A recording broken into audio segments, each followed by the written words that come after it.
house here in Brookline, Massachusetts, where we've got ourselves a mid-century modern home built in 1957.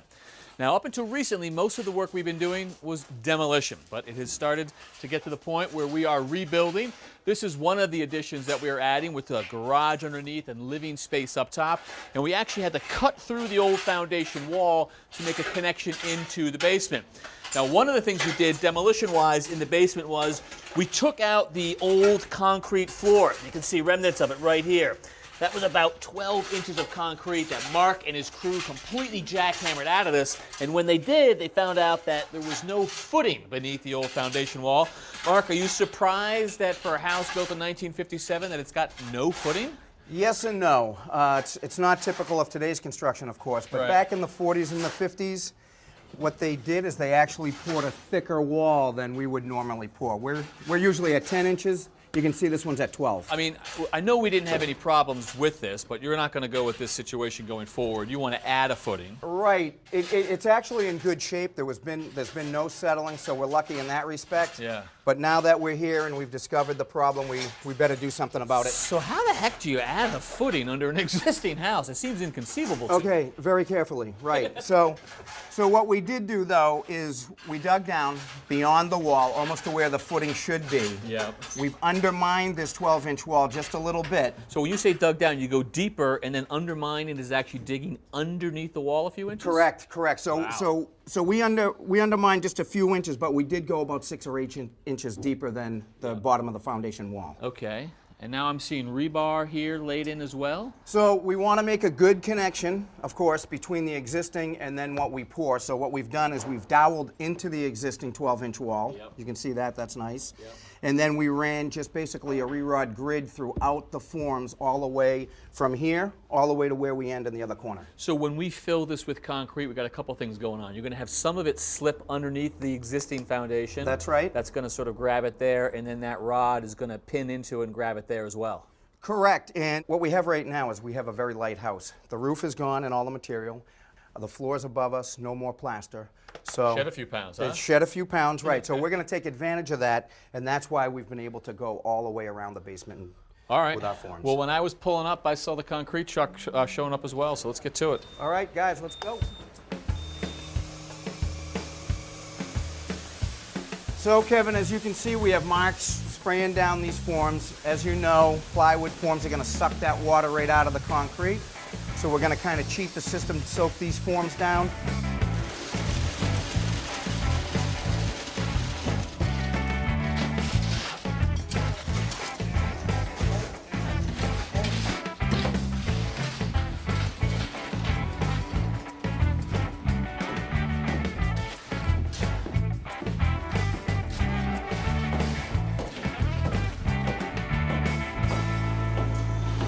Okay, Mark. Your hard-working crew's making short work of this. Yeah. So it went great. We're all the way around to the end. Yeah. I'm troweled up until this corner. Yeah. I'm actually getting set up over here, so already, that's huh? why we're going to move quick. But we're looking good. Forms are gone tomorrow. I'm glad we did it. I felt really good about putting these forms here. A little nervous when we dug down and didn't find a footing, but I think we got it now. So. All right, good job. Thank you. Thanks, Kevin.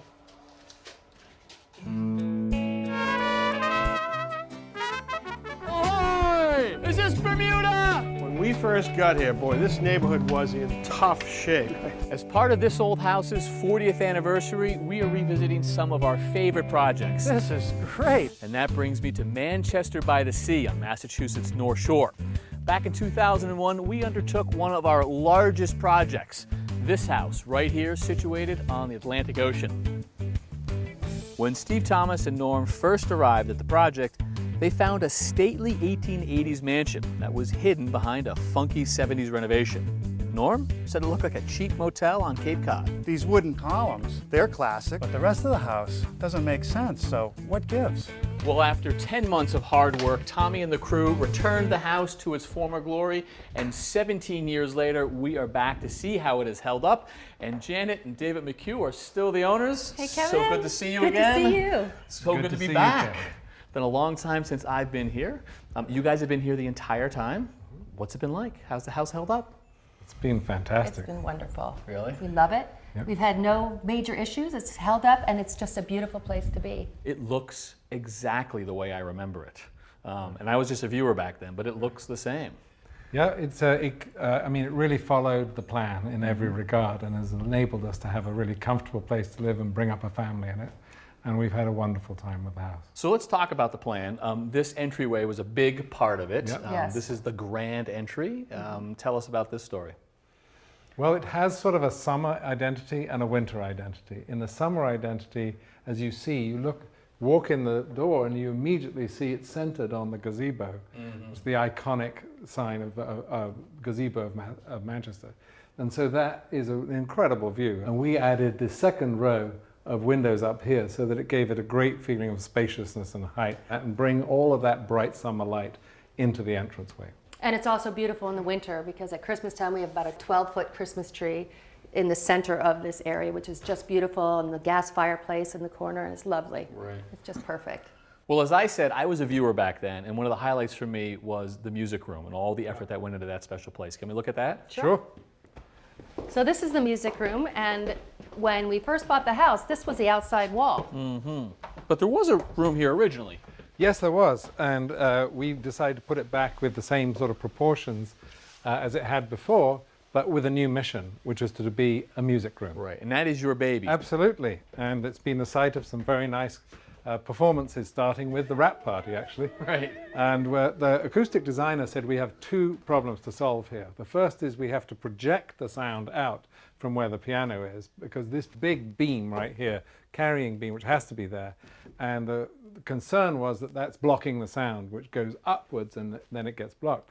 So to counteract that, he made the ceiling out of speaker fabric and got two very large styrofoam reverberators and put them above there, so that when you hear the sound of the piano here, it gets past that beam and out into the listening area. Which looks like a music hall. Indeed, and that was the intent, is to make it feel like a music hall, but it has with it the problems of a music hall ceiling, which is that it creates reverberations.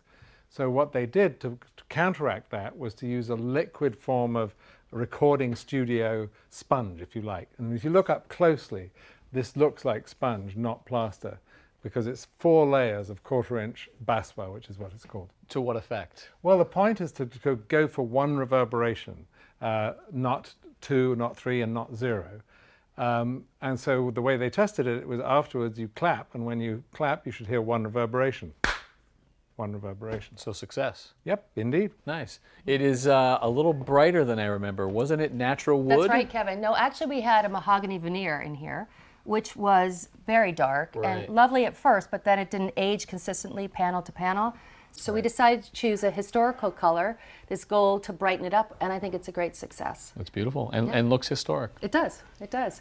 And then one of the other great features of this room is that David and I like to watch TV in here, but we said we did not want a television being part of the furniture. So Tom designed this nifty little solution where he hid our television behind a Mr. cabinet Silva. under the painting. Look at that. So we can watch television. That's one of the earliest flat screen TVs probably there. And when you're done, it's easy We enough just close to... it up and bring the picture down, and it disappears. Oh, he's clever, Mr. Silva. All right.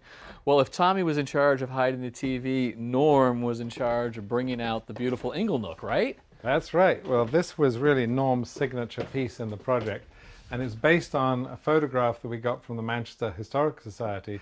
So this is like the original Inglenook, but updated for the scale of the actual house. He's a pretty good carpenter. He is. I'd This say. is our only wood-burning fireplace in the house, and we use it all the time. Oh, that's good to hear that you lovely. use the space. Yeah, Oh, yeah. I think the other space that people would love to see is the kitchen. May we? absolutely. Sure. Every party ends in the kitchen. As you know, the original kitchen was on a wing of the house on the side, and it was small and quite dark. So what we wanted to do was to bring it into the open, because as you know, all the great parties end up in the kitchen because people feel that they're most comfortable in the kitchen. So we have a combination kitchen, living area, and dining area all in one space. This used to be configured how? Well, there was a wall right across here that separated the living room from the dining room. Right. And that had to be opened up. However, we created a problem for ourselves when we removed that wall, because we had to put in a carrying beam nearly 40 feet in length. An I-beam was inserted from the side. It's one of the largest the show's ever done, in an episode that I think a lot of people remember. But the consequence is that we do have one big open space. Right. In the center of the house, Sure. which is really lovely. With the beautiful views out to the water. Absolutely. And the other challenge we had in this space was it was really dark. There were very low ceilings, and we wanted to add the porch roofs on, which would make it even darker. So Tommy figured out how to get at least 12 more inches in the ceiling height, which was fantastic. And he also wrapped the molding around up onto the ceiling, which gave the illusion of it being a tall, higher ceiling. Right. And the other thing he did to let more light in the room was to replace an old shed roof that was over the diamond light windows with this glass light. This area used to be a sitting area when it was the living room, and I wanted to have geraniums, and so they built these beautiful copper trays, have the geraniums in, and then Rich Strathui came up with the idea of piping radiant heat under this bench to keep my geraniums warm in the winter, because these are just single pane windows. Sure. Yeah, that sounds It's like our beautiful. I guys. love it. Absolutely. All It the works. way. So it looks so similar to the day the project was finished. Does that suggest that you feel like you nailed it the first time around? Absolutely. I think so. It was a huge Yeah. success. Yeah, yeah. We love it. Still a beautiful house. Thank you. Thank you so much for showing us around. Good Thank to see you you. again. Good to be back.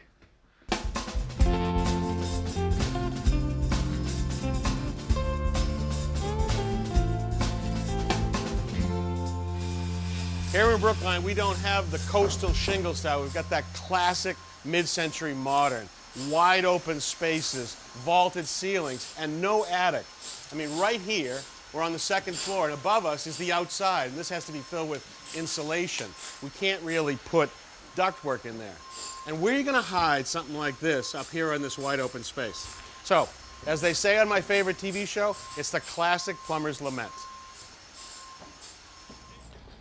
From the cooling standpoint, a lot of people would just go with these high sidewall cassettes. You see them everywhere nowadays, and you can have multiple units, but this building's got probably 6 different zones or areas on a bunch of different levels. So that means in almost every room you're going to see this. And in these buildings, you really got to think about the visual side of it, because so much of it is this wide open plan.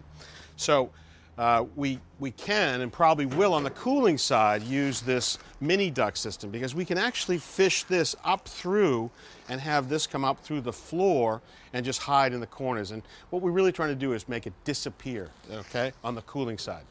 Now, if you were here in 1950 when this building was first built, the way it probably would have been heated was something like this. This is copper fin baseboard. Okay, this is going to use heated water to pass through this heating element right here. And the way this goes is it goes down around the perimeter. So it would act as the baseboard in the building, and it would give multiple zones in the building, as many zones as you needed, and give really warmth and comfort going around the outside perimeter. In these modern style houses, you shouldn't also overlook these radiators. These are European radiators that come in every shape or style. Heated water goes through them. They can be this way, act as a towel warmer. This way, they even make flat panel radiators. And you could have these be a sort of an architectural element in the building. Now, those would be probably the least expensive, but really, people don't want to see anything in these buildings. And so for here, what we're going to probably do is do radiant floor heating.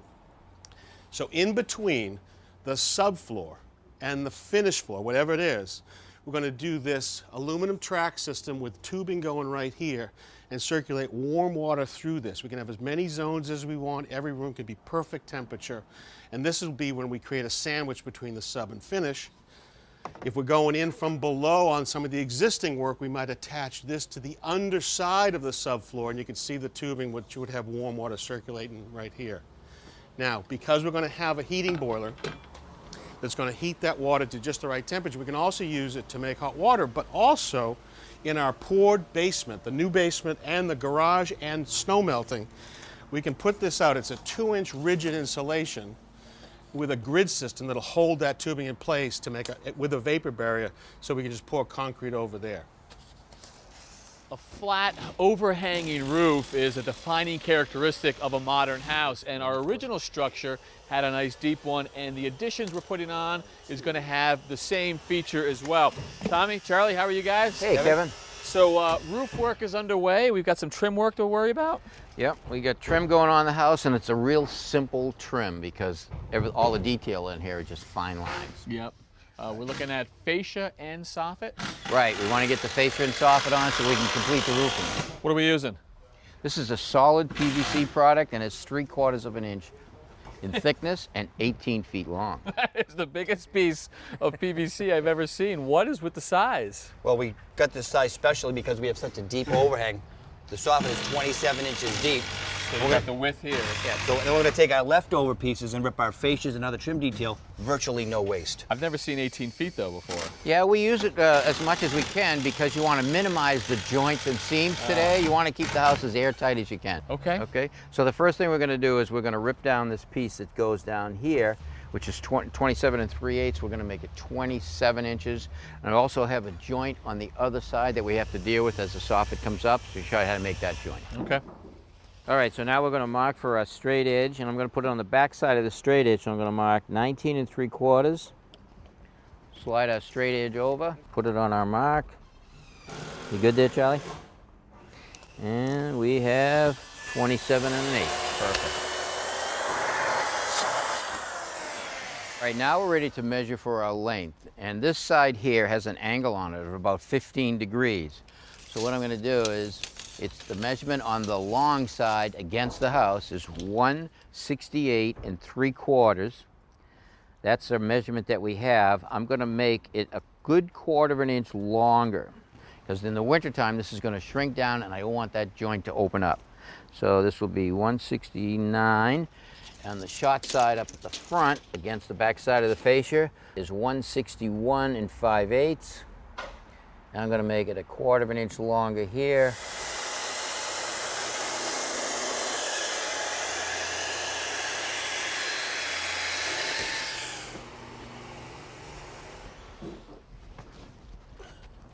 All right, turn it. Okay, be tight with the filler on the end and then bring it out so it's even on the fascia board. I got even on two sides. I got it. Okay, good. Bring them right in tight till it stops. Okay, so now what we have to do is we need to mow the middle down so I can push this end in. All right, so now I'm just going to screw this end tight. Okay, so now we're going to work our way into the middle, slowly pushing the piece up. All right, because we're screwing from each end and keeping the ends even, we're putting tension on the screws and putting compression on the board itself. So when the wintertime, when the material gets cool, it can actually contract on itself. All right, and now we're going to do the same thing with the fascia board.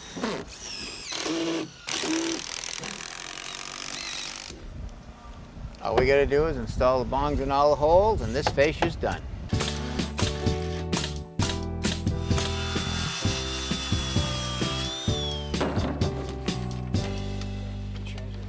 A common thread for just about every renovation is the homeowner's desire to have an open floor plan, and this project is no exception. So Tom, how are we going to do this? All right, well remember, Norm, this was one big room right here. And there was a small wall that went across here with a doorway that went into the kitchen. A larger opening here to get to the back hall and a little seating area in the kitchen. Well, the homeowner doesn't want any of that. They want this open floor plan. So what we need to do is we need to remove these two posts right here and open this space up. Now there's an existing beam up there. We don't want to take that beam out. We want to add some strength to it. So we're going to sister some LVLs of it on each side. Okay. And before we install those, we put these temporary walls up on each side of the beam to take some roof load pressure off of it. Yeah, now we're ready for our LVLs.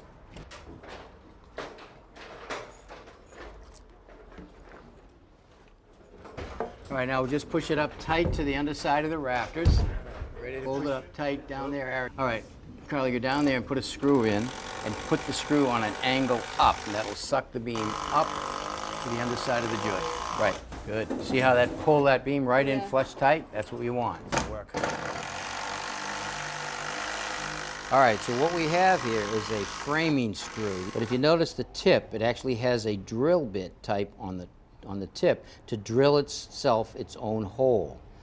Under here, there's a cross thread that goes the other way to remove any of the debris, and underneath the washer that's attached to the screw, there's these little pieces of sharp metal right here that actually bore away the wood so that the screw will countersink into the wood just a little bit.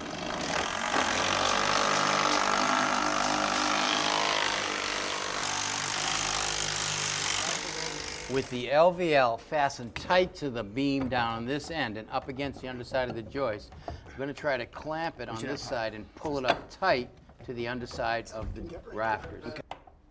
Bring up the beam. There it goes. Going up.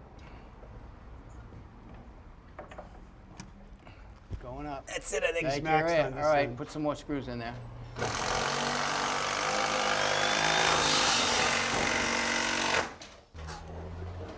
All right, ready? Got it? There, down there. Now drive it in. Okay, good. One on the bottom now. All right, good. So now down here we need to put support